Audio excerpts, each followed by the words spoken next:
personagens da trama. Eu sei que a cruz será a minha sepultura, pois lá estiveram meus ancestrais, meu pai, meu avô, meu bisavô, meu tataravô. Do lado dos autores judeus, temos uma menção muito importante por ser o mais famoso historiador que viveu no primeiro século da era cristã, chamado Flávio Josefo. Josefo testemunhou vários homens sendo crucificados, especialmente durante o cerco de Tito sobre Jerusalém. Em seu livro intitulado Guerras Judaicas, ele descreveu o evento como a mais desgraçada de todas as mortes. Pelo visto, não há como exagerar o sofrimento de alguém na cruz. Aliás, numa carta escrita ao seu amigo Lucílius, o dramaturgo Sêneca, que viveu até ao governo de Nero, escreveu que preferiria 1000 vezes o suicídio à morte de cruz. Afinal, diz ele, eu vi cruzes lá, não somente de um tipo, mas de várias formas. Algumas tinham suas vítimas de cabeça para baixo, outras tinham suas partes íntimas pregadas no madeiro, outros ainda tinham seus braços esticados sobre o patíbulo.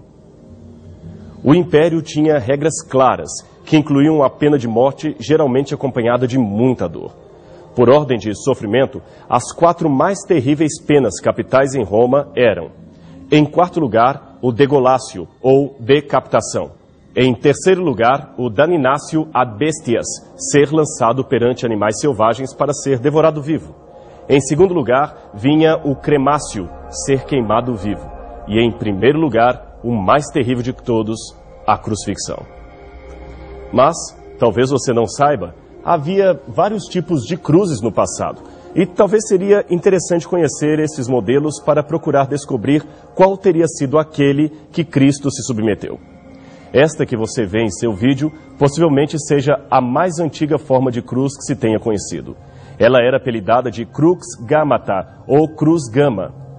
Ela tinha esse nome por parecer a junção de 4 letras gama do alfabeto grego. Seu nome original era Suástica, que em sânscrito quer dizer boa sorte. Não era, portanto, um instrumento de condenação, mas um símbolo de riqueza e prosperidade usado na Índia por hindus e budistas. Você talvez tenha se surpreendido um pouco com esse tipo de cruz, porque está acostumado a vê-lo em conexão com Adolf Hitler e o Partido Nazista. Mas não é difícil entender a relação. Essa cruz suástica é um símbolo místico encontrado em muitas culturas em tempos diferentes, dos índios Hopi aos astecas, dos celtas aos budistas, dos gregos aos hindus. No caso específico dos nazistas, ela foi escolhida para ser símbolo do Partido Alemão por causa, pasmem, de uma descoberta arqueológica. Heinrich Schliemann, que você vê nessa foto, foi um famoso explorador alemão que descobriu as ruínas da antiga cidade de Troia em 1870. Suas escavações na região permitiram que muitos objetos da época fossem encontrados, revelando o dia a dia daqueles habitantes. A imagem da cruz suástica também apareceu em objetos no meio dos escombros e foi associada com as migrações ancestrais dos povos proto-indo-europeus, isto é, os arianos, que há milênios haviam vindo da Índia para a Europa. Esses novos emigrantes, graças às suas crenças brahmanes que trouxeram da Índia, criam ser eles mesmos uma casta especial, superior a todos os demais seres humanos. Bem, essa ideia permaneceu forte nas terras do Himalaia e acabou formando o terrível sistema de castas que Mahatma Gandhi haveria de se opor no futuro. Mas, apesar dos ataques racionais, a ideia da raça superior simbolizada pela suástica sobreviveu filosoficamente na Europa através de alguns pensadores alemães como Alfred Rosenberg, que foi conselheiro de Hitler e um dos fundadores do Partido Nazista em 1919. Rosenberg fez uma conexão entre esses achados de Schliemann em Troia e antigos vasos germânicos. Então teorizou que a suástica era, como ele mesmo escreveu, um significativo símbolo religioso de nossos mais remotos ancestrais arianos. Assim, os nazistas adotaram a suástica como símbolo de suas antigas raízes arianas ou indo-europeias. Outro símbolo que tem sido conectado com a cruz é a chamada Crux Ansata, ou Anki, dos antigos egípcios.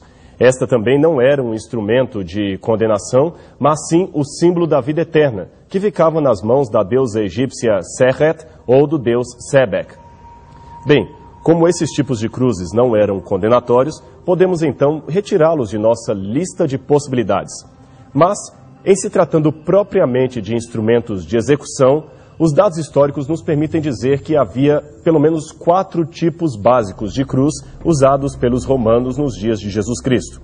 Esta era a cruz decussata, que tinha o formato da letra grega Rhi, que graficamente se parece com o nosso X. Era geralmente muito baixa e o condenado ficava com os pés apoiados no chão. Algumas vezes, deixavam o condenado ali e soltavam animais ferozes que lhe devoravam a carne, estando ainda vivos. Noutras ocasiões, faziam do indivíduo uma espécie de tiro ao alvo para guerreiros. A seguir, havia a cruz grega, também chamada imissa quadrata, porque tinha um travessão cortado na mesma medida do poste vertical. Ela imitava um sinal de adição. Era baixa, semelhante à cruz decussata, e servia de um terrível instrumento de tortura. Em terceiro lugar, havia a cruz comissa. Tinha a forma da letra tau, parecido com o nosso T em grego. Tratava-se de um poste, stips, geralmente já fixo no lugar das execuções, ao qual adicionava-se um travessão ao topo, o patíbulo, que era transportado pelo próprio condenado. A vítima era pregada ou amarrada ao travessão e, literalmente, era içada até o topo, onde permanecia agonizando para a contemplação de todos. E, finalmente, teríamos a cruz latina, também chamada de cruz imissa ou capitata, que era a mais usada pelos romanos.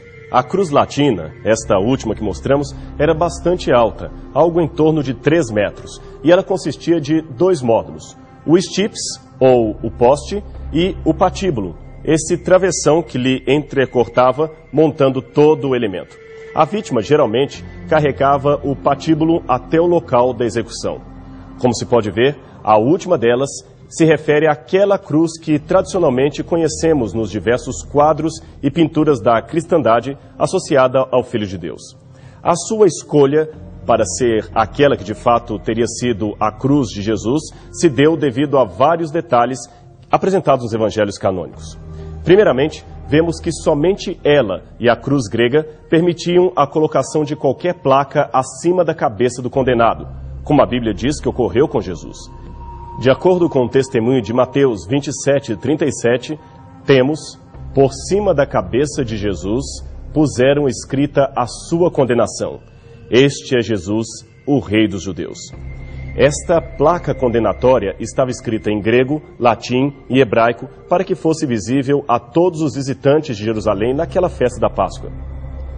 A exclusão da cruz imissa quadrata, que teoricamente também teria espaço para a placa condenatória de Cristo, se dá pelo fato de que somente a cruz latina, ou capitata, seria alta o bastante para coincidir com outros aspectos levantados pelos evangelistas. Segundo o que lemos em São João, capítulo 19, versos 29 e 34, onde os soldados dão de beber a Jesus e, depois dele haver morrido, verificam seu falecimento utilizando-se de uma lança, percebemos que a cruz de Cristo não podia ser baixa. Caso contrário, aqueles centuriões não precisariam de um caniço para alcançar a sua boca, nem de uma lança para perfurar-lhe a costela. Uma espada seria bem mais adequada para isso. Eu tenho aqui uma ponta de uma lança romana que hoje faz parte do Museu Histórico de Paulo Borch, no UNASP. Ligada a esta ponta, originalmente, havia uma espécie de cabo de madeira grosso que media algo em torno de 2 metros. Logo, o uso desse instrumento para verificar se Jesus estava de fato morto sugere que o seu corpo estaria numa altura fora do alcance. A cruz grega nunca ultrapassava a altura de 2 metros, justamente para facilitar o ataque de lobos e hienas que dilaceravam a carne dos condenados. Assim, nesta forma de martírio, Jesus não poderia ter morrido. Por isto, ela deve ter sido o instrumento de morte de outras pessoas, mas não de Jesus. A cruz que Jesus morreu foi, de fato, uma cruz latina, conforme vemos na mais antiga tradição